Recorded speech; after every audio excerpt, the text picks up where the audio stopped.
Midi. Élection du futur président de la Fédération sénégalaise de football à Fatick, première étape de la campagne de Maître Augustin Senghor. Le président en poste veut un troisième mandat pour finir, dit-il, ce chantier. À suivre la chronique de Diatou Cissé comme tous les lundis, prêteur de liste aux élections législatives de 2017. Quel système faudrait-il adopter le jour du vote? Point de vue, c'est vers 12h30. Bienvenue à toutes et à tous. RFM Midi. Antoine Diouf. Mesdames, Messieurs, bonjour. Les suites des événements survenus ce week-end au marché Ocas de Touba. D'après les informations recueillies par RFM, l'auteur des tirs qui ont fait des victimes a été identifié et en ce moment, il est activement recherché. En attendant, les 3 blessés se portent mieux. Leurs vies ne sont pas en danger. Les détails à Touba, Mohamed Diop. Les choses avancent à un rythme presque inespéré dans l'enquête sur les tirs d'armes à feu au marché Ocas de Touba. Déjà ce matin, nous révélions que le tireur pourrait ne pas être membre des forces de l'ordre, police et gendarmerie qui ont assuré le maintien de l'ordre au marché Ocas hier dimanche. Un proche de l'enquête affirmait que le calibre des munitions tirées hier était de 6 mm, différent des 9 mm dont sont dotées nos forces de sécurité. Jointe il y a quelques minutes au téléphone, une source proche de l'enquête affirme que le tireur a été déjà identifié et il est activement recherché. Stop et fin. Notre interlocuteur ne veut pas s'avancer plus pour ne pas gêner le travail des enquêteurs. Sur la situation des 3 blessés, ils sont tous hors de danger, nous confirme une source hospitalière ce matin. Les échauffourées d'hier ont causé d'énormes dégâts matériels et une trentaine d'interpellations.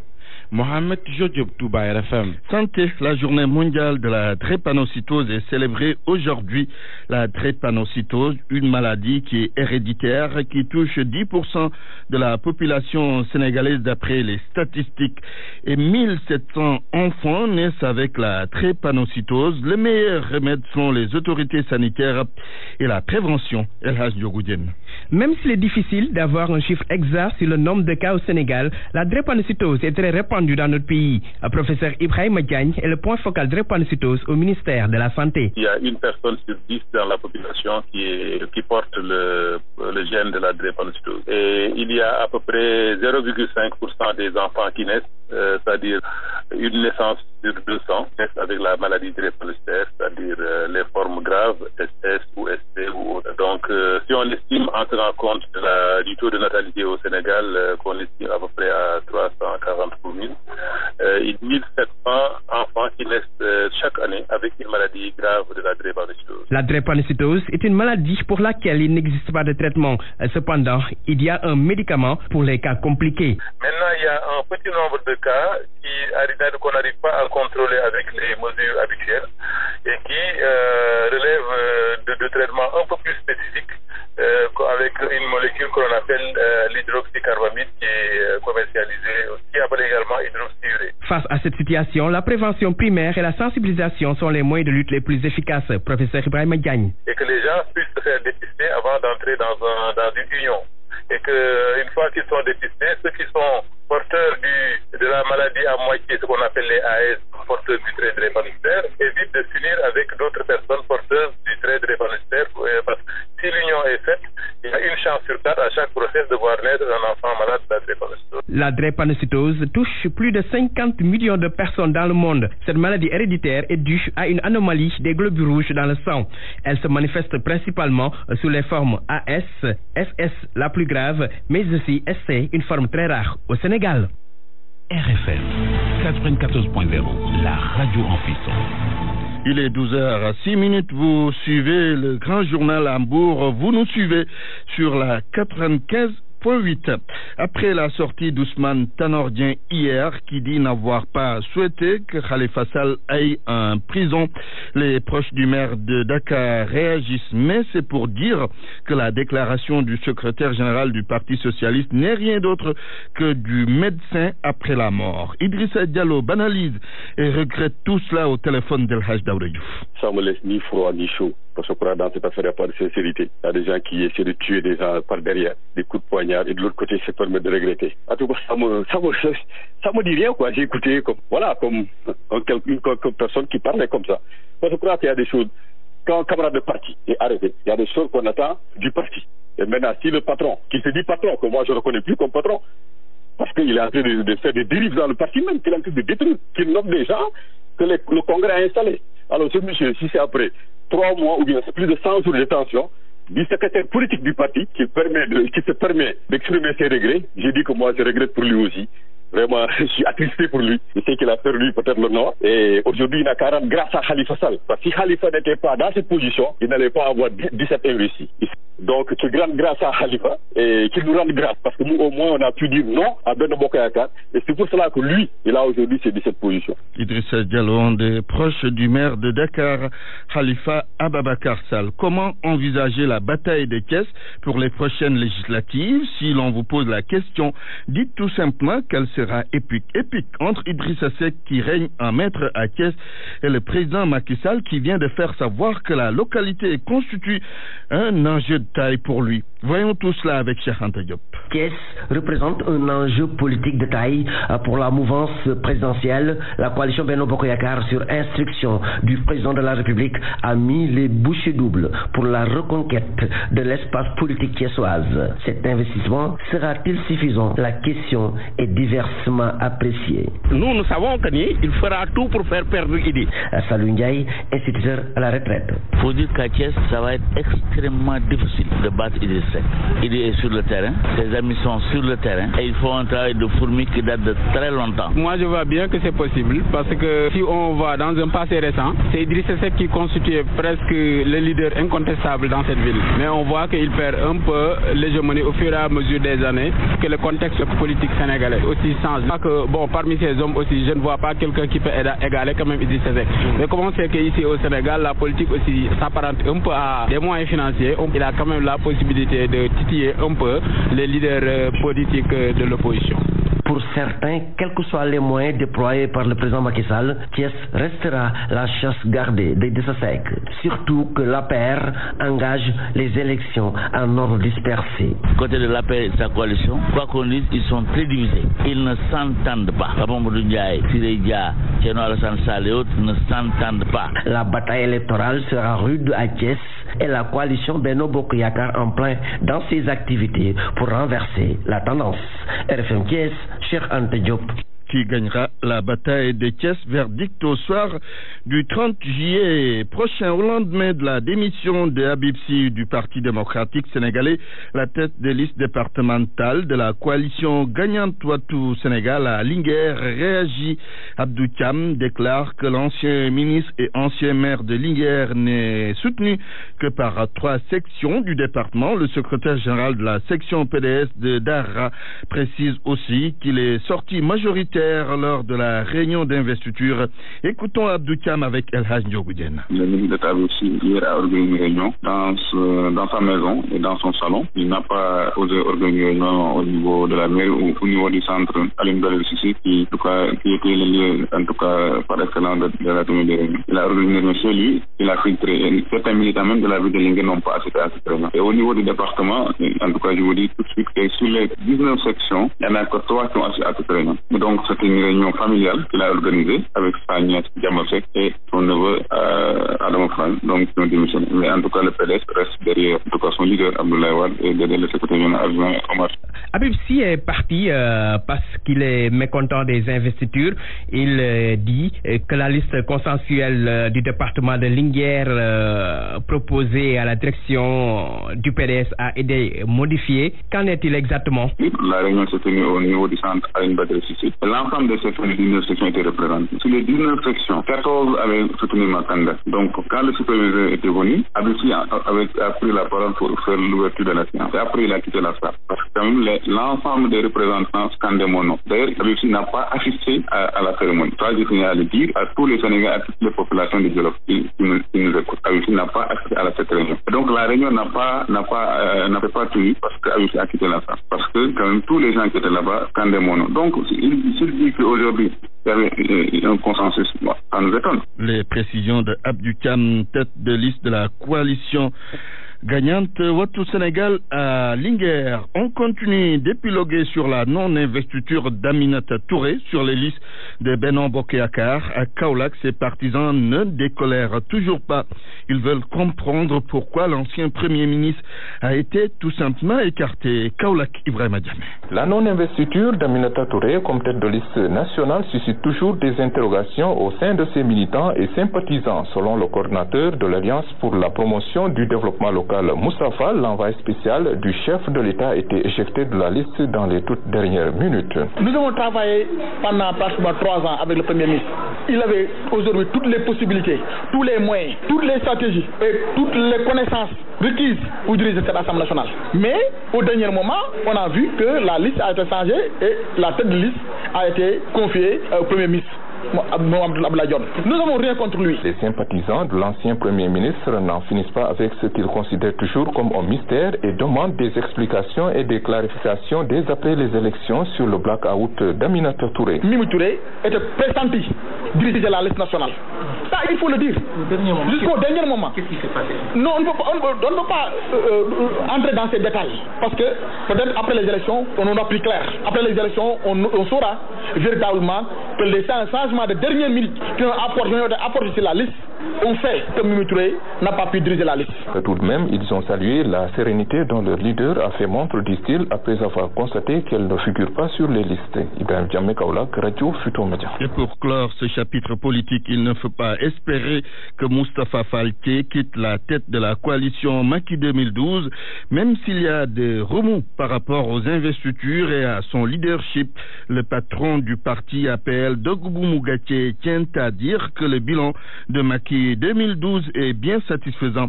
Moustapha Falké était l'invité de RFM Matin. Tout ce que Macky 2012 a actuellement, c'est mon bilan en termes de nomination, en termes de traitement, en termes de billets de MAC, en termes d'élection à des institutions, par exemple le Haut Conseil, on en a 4. Actuellement avec les députés, on a 3 députables, on a des nominations, on a des appuyés. Tout ce qu'ils ont eu, c'est avec moi qu'ils l'ont eu, ils l'ont reconnu. Et je suis le seul coordinateur qui a fait plus de 4 mois là-bas. Avant moi, tous les coordinateurs avaient au maximum 4 mois, on les renversait. C'était l'instabilité la plus totale à Macky 2012. Moi, je n'ai pas demandé à être coordinateur. C'est eux qui m'ont supplié pour que je sois le coordinateur. Quand je l'ai accepté, j'ai posé mes conditions. Voilà pourquoi je ne peux pas me laisser faire par 3 personnes qui demandent à ce que je quitte, alors que plus de 30 personnes sont avec moi et qui veulent toujours que je reste. L'autre cas, ces 3 personnes-là disaient qu'ils voulaient contrôler Macky 2012 pour pouvoir combattre le président Macky Sall avec sa propre coalition. Quand on est allé aux élections, ils ont été battus à plat de couture. Vous avez pensé à un certain moment quitter la tête de Macky 2012. Est-ce toujours le cas? Non, compte tenu de la nouvelle situation, je ne vais pas partir. J'avais cette idée. J'avais dit aux camarades qui m'avaient élu que mon dernier chantier, c'est les députations. Si on parvient à avoir un bon quota, mais alors je vais me reposer et faire autre chose. Aussitôt, ils m'ont répondu que c'est pas possible. Il y a les législatives, il y a les présidentielles. Mais j'avais dit ça. Donc, un départ n'est plus à l'ordre du jour. Ah non, jusqu'à ce qu'on termine tout ça. Tout ça, c'est peut-être les législatives. Il faut qu'on termine les législatives. Et s'ils veulent que je reste aussi, je resterai. Moustapha Falké répondait aux questions de Georges Déthié-Diop. Il est 12h14. Sur RFM au moins, on a des informations sûres et utiles. RFM, la radio de toute l'actualité. Les étudiants de l'université Gaston Berger de Saint-Louis, ressortissants de Richard Toll, demandent des bourses et autres subventions à leurs autorités communales. En fait, la bourse n'est plus automatique à l'université de Saint-Louis. Et beaucoup d'entre eux rencontrent des difficultés. Cette doléance a été posée lors de la nuit d'intégration des nouveaux bacheliers. En réponse, les autorités municipales s'engagent à loger les étudiants de Richard Toll. Correspondance Mohamed Nabissila. La bourse n'est plus automatique pour les étudiants comme ce fut le cas jadis à l'université Gaston Berger de Saint-Louis. Consciente de la situation, l'amicale des étudiants ressortissants de Richard Toll a organisé une collecte de tickets au bénéfice des nouveaux bacheliers. Ablaye Sow, son président, a plaidé pour l'octroi de bourses et de subventions, même si des efforts ont été effectués par la mairie. Tout le monde sait qu'on traverse des fois au niveau du campus social des conditions assez difficiles. Je lance un appel solennel à l'ensemble des autorités de la ville, plus particulièrement à la mairie de Richard Toll, de continuer à épauler davantage cette chère amicale, les étudiants, à les épauler davantage, aussi bien socialement que pédagogiquement. d'investissement, soit par des subventions, mais également que cela soit par l'octroi des bourses. Emmanuel Mbodj Obama, conseiller municipal à Richard Toll, de préciser quelques appuis avant d'inviter les jeunes à revenir au bercail une fois les études terminées. Un message d'encouragement pour les pousser à travailler davantage, pour que demain on aura des bons cadres qui habitent de Richard Toll. Je leur exhorte à retourner au bercail. Il ne faut pas oublier que la commune de Richard Toll a donné un logement pour les étudiants de l'UGB. La mairie de Richard Toll subventionne les activités des étudiants, mais comme l'on dit en Wolof, on va les encadrer, on va les accompagner pour accomplir notre mission. Pour rappel, Manungu Mbodj Obama était le parrain de la nuit d'intégration des nouveaux étudiants ressortissants de Richard Toll à l'UGB. RFM Saint-Louis, Mohamed Nabissila. Enfants et jeunes, reportage Ramadan, beaucoup d'entre eux ne jeûnent pas, toutefois certains essaient tant bien que mal d'observer cette pratique de l'islam. Reportage Aïssatou Diallo. Fadima, 7 ans, petite taille, teint clair, habillée en tenue bleue de Sainte Bernadette, accompagnée de son papa. Pour elle, pas question de jeûner. Non, je peux pas. J'aurais mal au ventre. Serbamba Top, un autre élève renchérit. Non, je fais la composition parce que je ne peux pas rester là-bas à jeûner et je ne peux pas réfléchir. Je vais réfléchir à manger seulement. Cet élève sous le couvert de l'anonymat s'adonne à des jeux vidéo, une manière pour lui de passer le temps sans sentir les effets du ramadan. Quand tu joues aux jeux vidéo, ça, ou quand tu joues au foot, ça, tu ne penses plus à la fin, quoi. Je ne fais pas du orgalet. En période de jeûne, les enfants essaient de jeûner les week-ends jusqu'à la mi-journée, témoigne ce parent d'élève. En week-end, par exemple, là, il jeûne. Ça dépend. La plus petite des fois me dit que je jeûne jusqu'à midi, je mange un peu, puis je reprends à 19. Mais sinon, pour les enfants, bon, quasiment, ils jeûnent le week-end. Bon, mais pour les cours, c'est un peu difficile pour eux. En semaine, les enfants jeûnent rarement. Les week-ends, ils appellent à faire le ramadan, une façon pour eux de s'entraîner avant l'heure. RFM. L'actualité internationale. Parlons d'abord de l'insécurité au Mali. 2 attaques en moins de 24 heures à Narocha. Très tôt ce matin, des présumés terroristes ont attaqué un poste de l'armée malienne de la région de Gao. Selon le site Mali Actu, le bilan provisoire fait état d'au moins 1 mort. 3 militaires ont également été blessés. L'un d'entre eux aurait succombé à ses blessures, mais cette information n'est pas encore officielle. En ce qui concerne l'attaque survenue hier près de Bamako, 30 civils ont pu être sauvés, mais le bilan a été revu à la hausse. 6 morts. Plus de détails avec Adi Madigensombe. C'est en fin d'après-midi du dimanche 18 juin que des hommes armés ont pris d'assaut le campement de Kamanga, situé dans la banlieue de la capitale, un site notamment prisé par des touristes occidentaux. Les forces maliennes ont donné l'assaut vers 19h heure locale. Le bilan provisoire de l'attaque fait état de 5 militaires tués, dont 1 égorgé, 6 grièvement blessés, 4 assaillants abattus, 4 autres capturés, une trentaine d'otages libérés et des dégâts matériels. Les restes du campement Kamanga à l'est du Bamako ont brûlé toute la nuit après avoir été incendiés par des groupes de terroristes, selon le ministre de la Sécurité Salif Traoré. Les assaillants, après avoir été repoussés par un contingent de renforts dépêchés par les FAMA à partir de Goudam, ont emporté avec eux un véhicule d'armes lourdes, le dépôt de munitions de l'armée pillé et 8 voitures incendiées, ainsi que certains militaires portés disparus. Le nombre d'assaillants n'est pas encore déterminé. Par contre, il serait venu à bord de 3 voitures pick-up, selon un élu de la commune rurale de Bintagungun. Au Nigeria, 16 personnes sont mortes dans des attentats suicides également survenus au nord-est du pays. 2 femmes ont déclenché leur ceinture explosive dans le village de Kofa, une localité qui abrite un camp de déplacés. Des Nigérians ayant fui les exactions de Boko Haram, une information de l'agence France Presse Antoine. Parlons de la traque aux biens mal acquis, ouverture du procès des Théodorins aux biens à Paris. Le fils du président équato-guinéen jugé par le tribunal correctionnel de Paris est accusé de détournement de fonds publics. Ses avocats dénoncent déjà un procès politique. Daoud Diouf. À la barre, l'affaire Théodorien Obiang, le fils du président de la Guinée équatoriale. Il est accusé de s'être bâti en France d'un patrimoine considérable de fonds publics de son pays. Selon les juges d'instruction français, Obiang fils avait acquis plusieurs voitures de sport, un hôtel particulier richement meublé. Les ONG anticorruption Sherpa et Transparency, qui sont considérées parties civiles, espère voir pour de bons procès qu'elle qualifie déjà d'historique. Selon l'avocat William Bourbon, ce procès inédit, sans précédent, devrait ouvrir une odyssée judiciaire conduisant à juger de ceux qui manipulent l'intérêt général pour s'enrichir de rendre des comptes en dépit de toutes leurs manœuvres pour essayer de préserver cyniquement leur impunité. Du côté de la défense de Théodore Obiang, ces avocats qui parlent de procès une première, en tout cas mondiale, mais selon eux, dans le mauvais sens, le fait que la partie civile donc donne une compétence judiciaire universelle à la France pour juger des infractions commises en Guinée équatoriale. Cela constitue un désordre dans les relations internationales et au contraire donc à toutes les règles de relations entre les États et les conventions internationales. Aujourd'hui, s'il est reconnu coupable, Théodore Obiang risque un emprisonnement de 10 ans en France. En bref, le reste de l'actualité internationale. Le bilan de l'incendie de la Grenfell Tower à Londres a aussi été revu à la hausse, Antoine. La police britannique annonce ce matin 79 morts.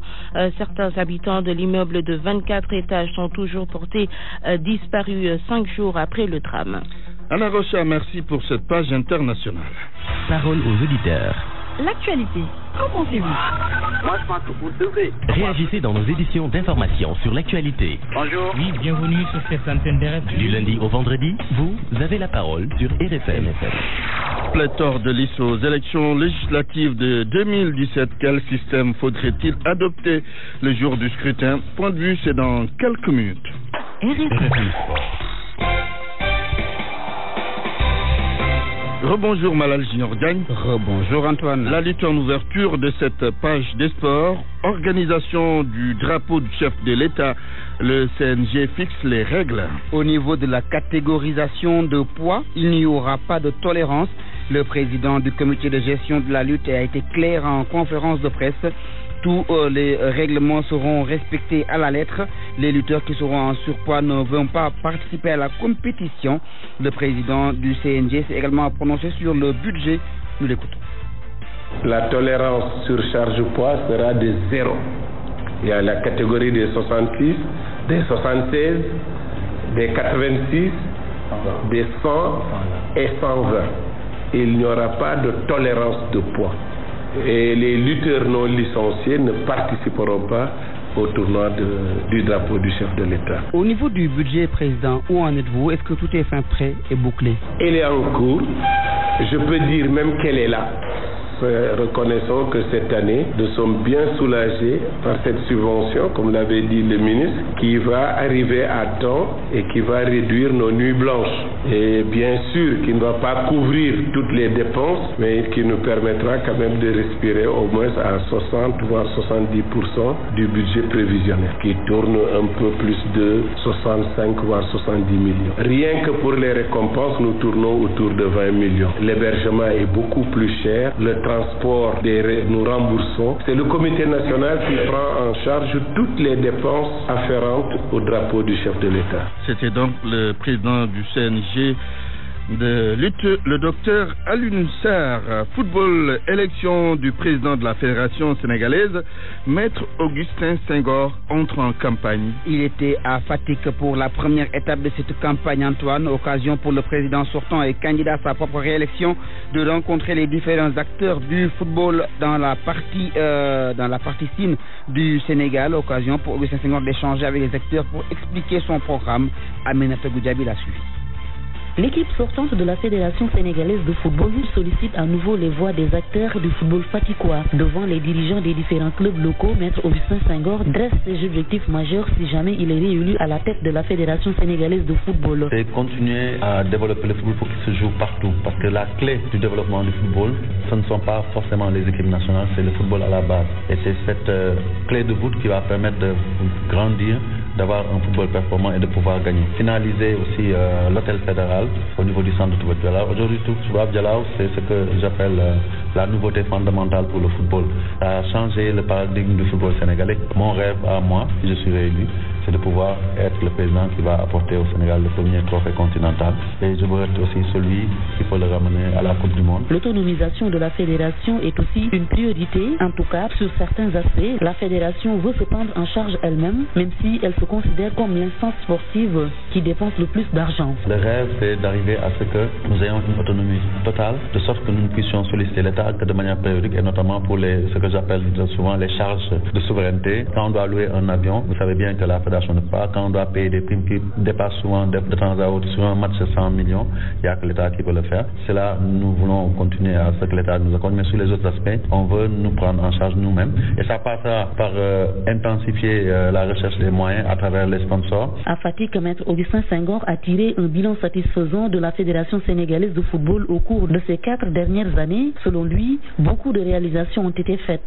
Aminatou Goudjabi, Fatick RFM. Football toujours avec la Ligue 2, jour de vérité pour Dakar Sacré-Cœur. Leader de cette Ligue 2, Antoine, avec 46 points à une journée de la fin. Dakar Sacré-Cœur joue contre la Lanterne Rouge à partir de 17h Mbarguit. En cas de victoire, les pensionnaires du centre de formation seront déclarés champions du Sénégal de la Ligue 2 et vont accéder directement à la Ligue 1 la saison prochaine. Au programme également de cette 25e journée, Yogo contre Kayor Foot Pro, Renaissance Dakar contre Port, AS Pikine contre Africa Promo, Olympique de Ngor joue contre le Duc, l'équipe de la Sonacos défi EG Fatick et Ndarguet joue contre l'équipe de l'Etix. On termine avec les arbitres, Antoine.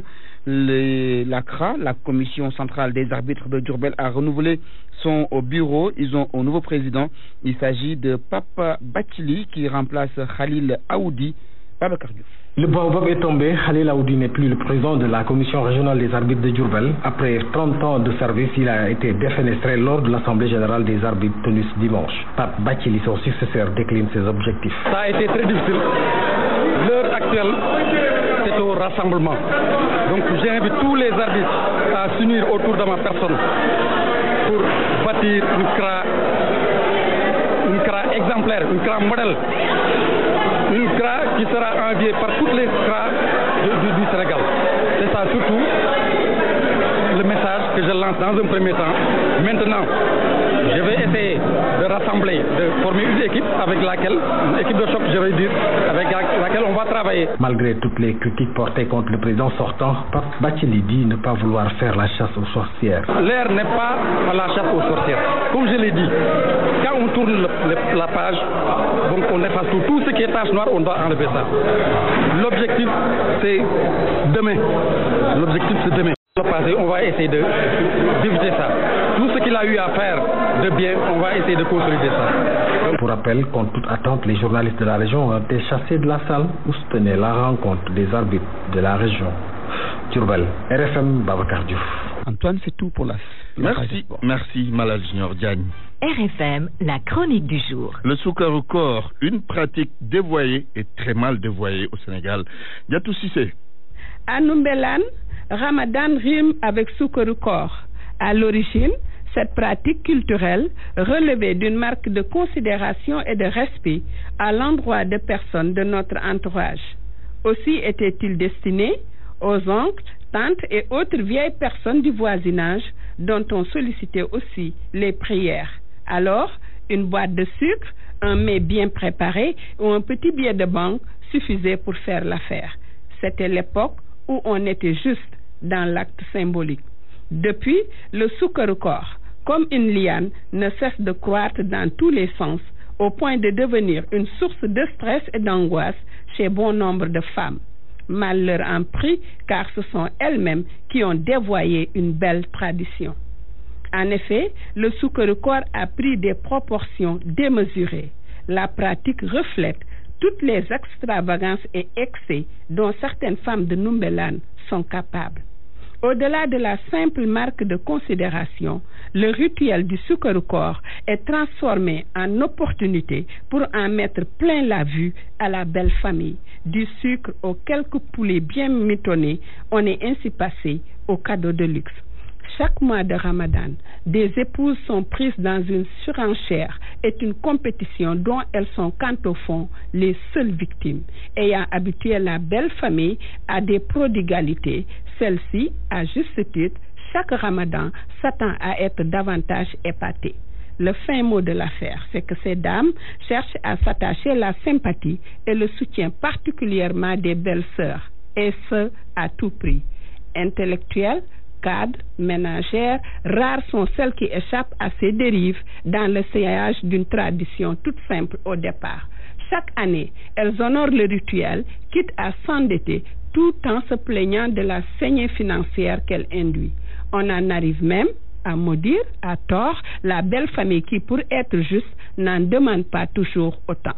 Et même si elle était demandeuse, il demeure toujours vrai qu'à l'impossible, nul n'est tenu. De toute façon, cette stratégie d'en faire toujours trop est contre-productive, car l'essoufflement est au bout de leurs efforts. Au-delà de ces excès, cette pratique en dit long sur la propension des femmes à instaurer des rapports de soumission et de subordination vis-à-vis de la belle famille. Entendons-nous bien, celle-ci mérite bien des égards. Pour autant, il faut savoir raison garder. Faire la politique de ses moyens constitue en soi une preuve de bon sens, de responsabilité et de personnalité affirmée dans un contexte ou une société où la pression sociale à la conformité demeure très forte. Et si chacun d'entre nous, belle-mère, belle-sœur, épouse, faisait son introspection pour qu'on ramène le sucre au corps à de justes proportions. Et si on plaçait les relations avec la belle famille sous le sceau du respect, de la sincérité et de l'amitié, dépouillées de toute politique corruptive, alors vogue pour les ruptures positives. Ramadan Moubarak. RFM, la presse du jour. Ce programme vous est proposé par Emirates. Les différentes colonnes des journaux parcourues par Georges Detchedep. Le pire évité hier à Touba, au marché Ocas. L'observateur fait état de 4 blessés graves, dont 2 par balle lors des chauffourées entre marchands, éléments des forces de sécurité. L'auteur des coups de feu est en fuite. Une trentaine de manifestants arrêtés selon l'observateur. La Tribune et Vox Populi traitent du même sujet. La Tribune évoque une rébellion à Touba. Vox Pop de 4 blessés graves dans des émeutes à Touba. Mais qu'est-ce qui a été à l'origine des émeutes? L'observateur parle d'une bagarre entre 2 enfants. L'Obs ajoute qu'après recoupement, il ressort que cette querelle entre les 2 gamins a pris une autre tournure après l'intervention de l'agent Abdoudien en faction au poste de contrôle de police est du marché. Après avoir séparé les 2 enfants, l'agent aurait conduit l'un à l'intérieur du poste et, selon des sources du journal, lui aurait fait passer un sale quart d'heure. Vox Pop donne une autre version. Mon confrère explique que c'est le passage à tabac d'un jeune commerçant par un membre de Safinatul Aman, la police parallèle de Touba, qui a été à l'origine des émeutes. En tous les cas, selon l'observateur et Vox Populi, il a fallu l'intervention du Khalif pour un retour au calme. Le calme dans l'arène politique, débat toujours agité sur les prochaines échéances. Le chef de l'État dans la danse. Libération se fait l'écho de son appréciation, de ses commentaires, entre autres sur les élections législatives, les listes parallèles, l'opposition. C'était lors d'une rencontre avec des caciques de son régime. Quelques propos de Macky Sall: je ne peux pas gérer tous les jours les préoccupations des Sénégalais et accepter de perdre du temps sur des détails. Je n'utiliserai jamais le pouvoir que Dieu et les Sénégalais m'ont donné pour écraser un adversaire politique. Mais je ferai face, je n'ai pas peur de l'adversité. Macky Sall qui a aussi appelé le PCA du FONGIP pour lui faire part de son intérêt pour la cité du rail. Si l'on se fie bien sûr au journal L'Observateur, le chef de l'État a indiqué au docteur Papa Modou Ndiaye que Thiès représente pour lui un enjeu politique de taille. Par ces temps qui courent, Macky semble recevoir à tout va. L'AS rend compte d'une rencontre avec les apéristes de Canel. Le cas Aronadia a été au centre des discussions et selon l'AS, Macky Sall a fait savoir ce qui le lie à Aronadia. Le patron de l'APR a confié que ça dépasse le cadre politique et il est évident que je ne peux pas cautionner des attaques contre sa personne, précise-t-il. Macky Sall par-ci, Ismaïla Madior Fall par-là. Le professeur de droit est à la une de plusieurs journaux. C'est à propos du fonctionnement de l'Assemblée nationale. Sud Quotidien souligne que professeur Ismaïla Madior Fall livre sa recette pour une véritable Assemblée nationale de rupture sous la 13e législature. Il a préconisé, selon Sud, des réformes profondes pour rendre l'institution parlementaire plus attractive. Le professeur Ismaïla Madior Fall présentait une communication lors d'une conférence publique organisée par la coordination des cadres de Benno Bokk Yakaar. Le sujet est traité par le journal Le Quotidien qui titre « Le cours de Ismaïla Madior ». Selon le ministre conseiller du président de la République, la proposition de loi n'est pas un critère pertinent pour évaluer l'Assemblée nationale. L'Assemblée nationale qui, à son avis, doit se soumettre au corps de contrôle comme la Cour des comptes. Autre propos du professeur Ismaïla Madior Fall, mais cette fois-ci, à la une du journal Le Témoin, il n'y a plus de séparation des pouvoirs au Sénégal. Évoquons à présent et avec enquête les modalités pratiques des législatives, cela du fait de la pléthore de listes. 47, les partis et coalitions de partis ne vont pas s'entendre si l'on se fie à enquête qui parle d'un impossible consensus. En attestent les positions des uns et des autres. Abdourahmane Ndiaye de l'APR soutient qu'il faut organiser les élections avec tout ce que cela entraînera comme abstention ou impossibilité de vote. Babacar Gaye du PDS déclare que leur parti n'est pas dans une dynamique de chercher des solutions pour organiser des élections. Quant à la coalition Ndawi Askan Wi d'Ousmane Sonko, elle propose un bulletin unique à 5 pages. Du nouveau dans l'affaire des cartes d'identité qui ont été ensevelies devant la mairie de Kaolack. Vox Pop fait état d'un rebondissement dans l'enquête. L'étudiant qui avait inventé l'affaire est arrêté par la DIC, la division des investigations criminelles. Et vous savez quoi? Membre de l'opposition, selon Vox Populi, c'est lui-même qui avait enterré les 37 cartes avant de sonner l'alerte. À vos kiosques et bonne lecture. Point de vue. Regard croisé sur l'actualité du jour. A été proposé par Emirates. Parole aux auditeurs. L'actualité, qu'en pensez-vous? Nous avons deux intervenants pour parler de cette pléthore de listes aux élections législatives du 30 juillet prochain. Quel système faudrait-il adopter le jour du vote? Maître Abatalib Gueye, bonjour. Bonjour Antoine. Il y a également Moustapha Cisselo, honorable député, bonjour. Bonjour Antoine. Alors, maître, à quel système vous pensez pour un bon déroulement du vote le jour du 30 juillet prochain pour les législatives? Quel système ça? Je pense que c'est le véritable casse-tête. Parce que ce à quoi nous assistons, 45 listes, déjà les couleurs ne sont pas infinies. Je me demande par quelle subtilité les gens réussiront à pouvoir faire 47 bulletins avec les rares couleurs que nous avons. Il sera impossible de trouver une solution, à votre avis? Ouais, mais la solution, c'est quoi? Il y a d'abord des handicaps juridiques, mais s'il y a un consensus fort, il faut que tout le monde y mette les siens. Parce que 47 listes, le vote sera impossible. Dans la mesure où déjà avec 24, on assistait que les gens étaient encore dans les rangs au moment où on fermait le scrutin. Les préfets étaient obligés de faire, n'est-ce pas, de prendre des arrêtés pour proroger, et ça ne suffisait pas avec 47 listes. C'est impossible. Alors, à partir de ce moment, il faut trouver un consensus. Quel type de consensus? Est-ce que les gens vont faire un bulletin unique, n'est-ce pas, ou bien, comment dirais-je, faire en sorte de dédoubler maintenant les bureaux de vote, là où il y avait des ratios de 70, de 700 par bureau de vote, faire 300 ou 200, avec tout ce que cela emportera comme moyen. J'ai dit que c'est difficile. Honnêtement, les partis politiques, les coalitions mettent le Sénégal dans une situation impossible. Très bien. Impossible. Je vous retrouve dans quelques instants, maître. Alors, honorable député Moustapha Cisselo, quelle solution face au problème? Parce que c'est un problème, hein? Oui, moi j'ai déjà sonné l'alerte depuis que les candidatures sont prononcées. Il y avait 47 listes. Et en son temps, j'avais déjà dit qu'il fallait en ce moment trouver un consensus autour de cette problématique. Je pense que nous sommes dans un système démocratique. Il y a les textes, mais si les textes sont inapplicables, il faudrait passer à la raison. C'est-à-dire que les acteurs puissent s'asseoir et trouver un consensus, quitte à ce qu'on puisse envoyer en procédure d'urgence une loi qui modifie le système de vote. Au lieu de prendre tous les bulletins pour aller à l'isoloir, il faut prendre 3 bulletins ou 5 bulletins. Donc, il appartiendra aux acteurs de déterminer combien de bulletins il faut prendre pour partir à l'isoloir. Après consensus. On mettra bien sûr un seul bulletin dans l'urne, mais le temps de prendre 45, 46 ou 47 bulletins, le temps de décortiquer et de savoir qui est ton candidat, parce que surtout les partis déclarés nouveau-nés ou bien les coalitions, avec des acteurs politiques que les gens n'ont pas l'habitude de voir, il y a des problèmes. Le gagnant, comme le président Abdoulaye Wade, connu par tout le monde, je pense que les gens du PDS seront heureux parce qu'il n'y aura pas de confusion.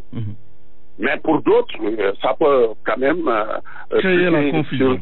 Voilà. Donc, je pense qu'il faudrait très vite discuter. Moi, j'ai sonné l'alerte et j'ai appelé le président de l'Assemblée nationale, le président de la République était hors du pays.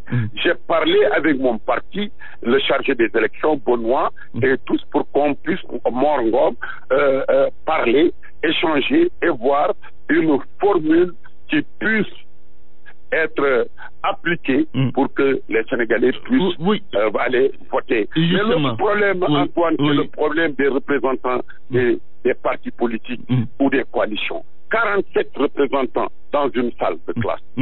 C'est quoi ça? C'est intenable ça. Alors, en cas de non-consensus, en cas de non-consensus, est-ce que vous envisagez, vous voyez comment la situation peut être dans le monde rural où il y a beaucoup d'analphabètes? Oui, mais ça sera une confusion totale. Oui, parce qu'il faut aider aussi les électeurs à pouvoir voter librement et pouvoir choisir la liste de leur choix. Et ça, vraiment, je pense qu'avec cette situation, ça sera impossible. Très bien. Je vous retrouve dans quelques instants.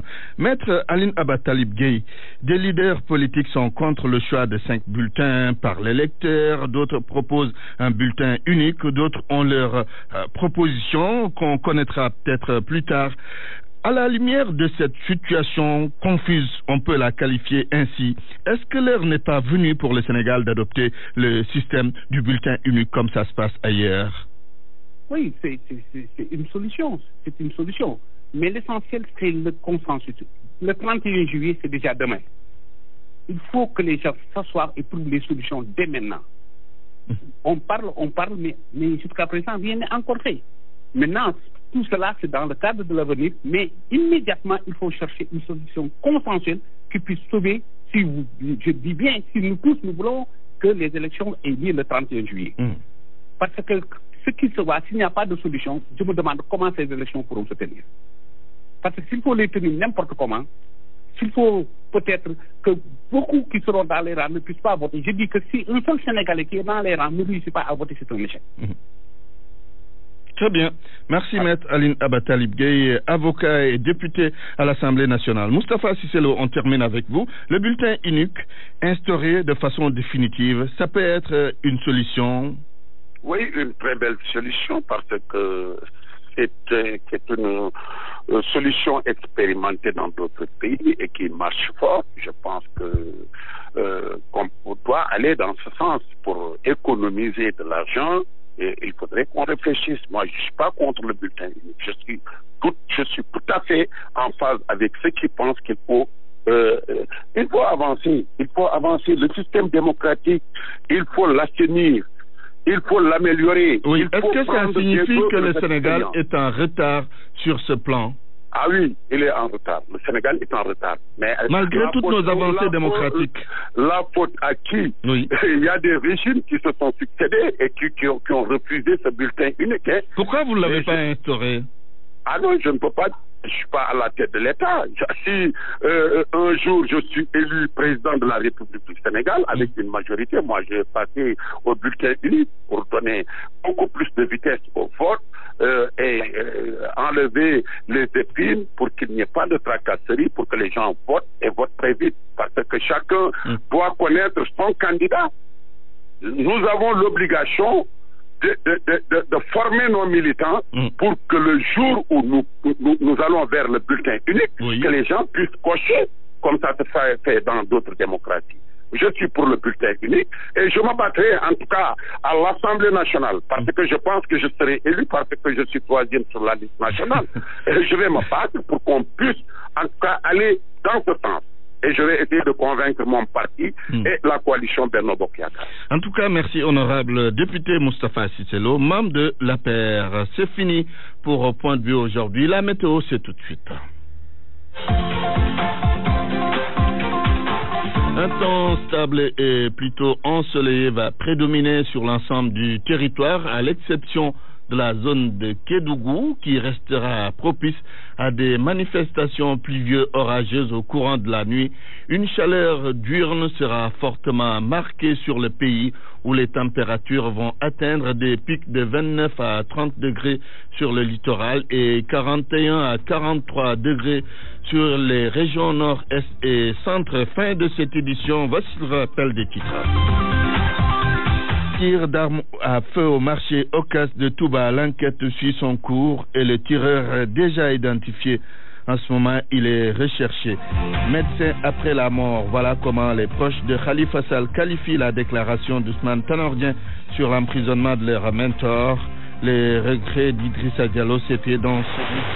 La bataille de Thiès aura lieu. Le président Macky Sall veut déboulonner son adversaire, l'ancien Premier ministre Idrissa Seck, qui règne en maître depuis longtemps dans la commune. Et puis dans le département, la non-investiture donc d'Aminata Touré, une pilule difficile à avaler pour les partis.